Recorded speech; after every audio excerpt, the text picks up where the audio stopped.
meu nome é Vanessa, sou psicóloga da Secretaria Municipal de Educação de Cianorte. E hoje no Falando Sobre, estamos aqui com a psicóloga Nájera, do Centro de Referência Especializado da Assistência Social, o CREAS. O CREAS é uma unidade da assistência social que atende pessoas que vivenciam situações de violação de direitos. E o tema escolhido hoje foi: como identificar alguns sinais de violência infantil? Bom, em maio é celebrado o Dia Nacional de Combate ao Abuso e Exploração Sexual Infantil, né, de crianças e adolescentes, que é uma data determinada pela Lei 9.970/2000, em memória a Araceli Crespo, de 8 anos, que ela foi sequestrada, violentada e assassinada em 18 de maio de 1973. E nesse momento em que as crianças estão com atividades não presenciais, algumas retomando de modo escalonado e gradual, né, ficando mais tempo em casa, como que a família pode identificar alguns sinais de que pode estar acontecendo algo relacionado à violência infantil, Nájera? Bom, Vanessa, muitas vezes, né, o principal comportamento que a criança tem é mudar o seu padrão, né? A criança geralmente ela tem um comportamento que é habitual dela, né? E essa criança ela começa a mudar. Às vezes é uma criança que ela era muito ativa, ela começa a ficar mais retraída, né? E às vezes até é uma criança que começa a apresentar muita agressividade, né? A questão também do medo, às vezes ela começa, é um lugar que ela frequentava, uma questão que fazia parte da rotina dela, ela começa a ficar com medo de ir naquele determinado lugar, ou com medo de uma determinada pessoa, né? Então, assim, muitas vezes a criança ela fala pra gente, ela mostra pra gente o que tá acontecendo, mas não por palavras, né? Então, por isso que a gente tem que muitas vezes ficar atento a esses comportamentos. E como é difícil no dia a dia perceber essas mudanças, né? Sim, é muito difícil. Até em casos, né, dessa violência, uma exploração sexual, né? A gente também pode pensar na questão do sono, que é uma coisa que é fácil da gente observar, né? Às vezes era uma criança que sempre dormiu muito bem e você vê que ela parou de dormir, não quer dormir, né? Ou às vezes um excesso de sono, a criança tá dormindo demais, só quer ficar na cama, né? A questão da concentração, até mesmo nas atividades escolares que a gente está fazendo de forma remota, né? É uma coisa que os responsáveis podem observar. É uma criança que fazia as atividades, era tranquila em relação a isso. Agora ela não tá mais conseguindo se concentrar. E o descuido com a aparência, né? Às vezes até na própria aparência a criança demonstra que tem algo que não tá muito bacana. E também é importante observar as marcas, alguns sinais físicos da criança, né? E como a família pode estar observando esses sinais? Bom, Vanessa, principalmente assim, aquelas pessoas que têm mais acesso à criança, né? Vão conseguir até ver melhor, porque muitas vezes essas marcas elas acabam sendo mais escondidas, camufladas, né? Então, às vezes, numa troca de roupa da criança, né? Você pode ver que apareceram marcas roxas, ou até mesmo a questão de feridas, né? A questão também de problemas de saúde que começam a aparecer, que não era comum. A criança começa a reclamar muito de dor de cabeça, né? Vômitos. Mas eu acho que também é muito importante a gente ressaltar que nem tudo é violência, tá, gente? Nem tudo quer dizer que tá acontecendo alguma violação de direito, podem ser outras questões também relacionadas à questão de saúde mental, né?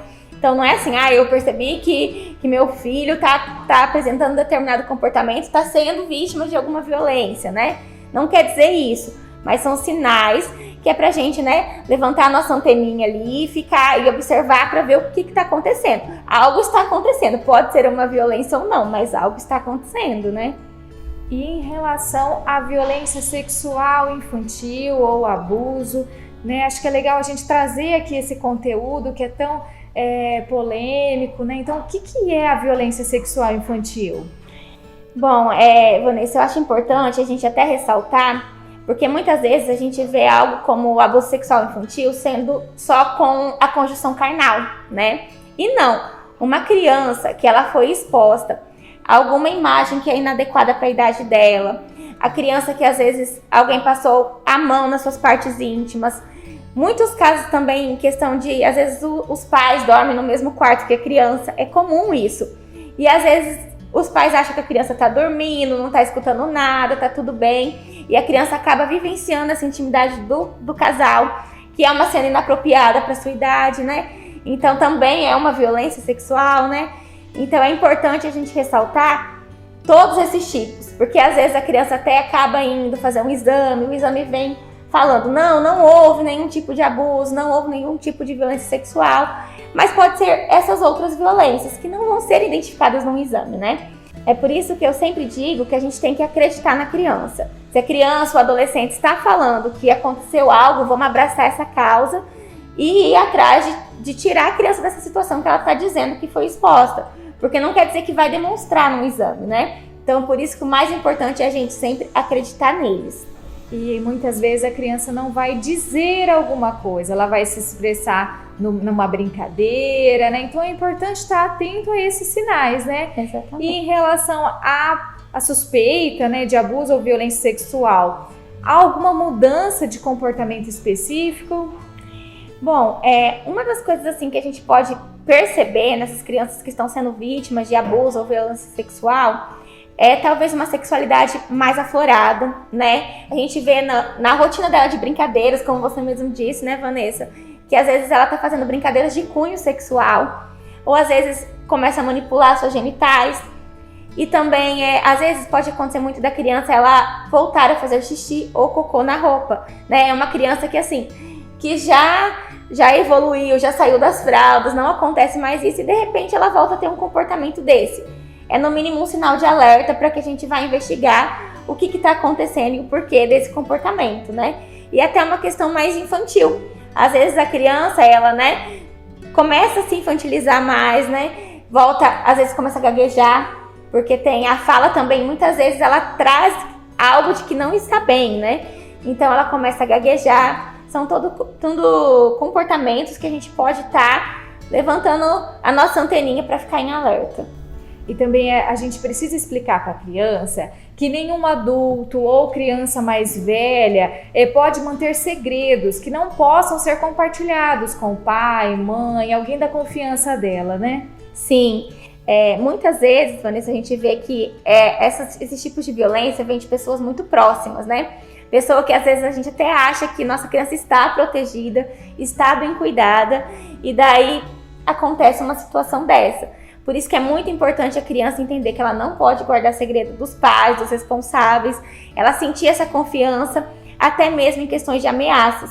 Porque muitas vezes o violador, ele ameaça a criança para manter ela em silêncio. Ameaça às vezes em relação aos pais, né? Questão de machucar a mãe, machucar o pai, machucar irmãos. A criança tem que entender que nós, como adultos, vamos conseguir resolver aquela situação independente de ameaça ou não, para que ela se sinta segura, protegida, para estar recorrendo, né, a esse auxílio. E em caso de suspeitas, o que a família pode fazer? Bom, nós temos uma rede de proteção aqui em Cianorte, né, que é muito interligada, funciona muito bem. E é importante dizer que qualquer suspeita, qualquer, né, dificuldade, ou até mesmo dúvida em relação ao que fazer, pode procurar qualquer órgão da rede de proteção da criança, pode procurar o conselho tutelar, pode procurar a polícia, a delegacia, a UPA, posto de saúde. Nós do CREAS também que lidamos com isso o dia a dia, né? A gente está capacitado a orientar, a falar quais seriam as medidas, as ações a serem tomadas. E também tem o Disque 100, que é muito bacana, porque no Disque 100 você pode fazer a denúncia anônima, né? Você, às vezes, não está acontecendo com alguém da sua família, mas você suspeita de que está acontecendo com alguma outra criança, algum adolescente. Você pode ligar no Disque 100, fazer a denúncia de forma anônima. Essa denúncia vai chegar para nós da rede e nós vamos ir atrás de ver o que está acontecendo com essa criança para tirar ela dessa situação de risco, né, e resolver toda a situação. É isso então, obrigada e até a próxima. Muito obrigada pelo convite e até a próxima.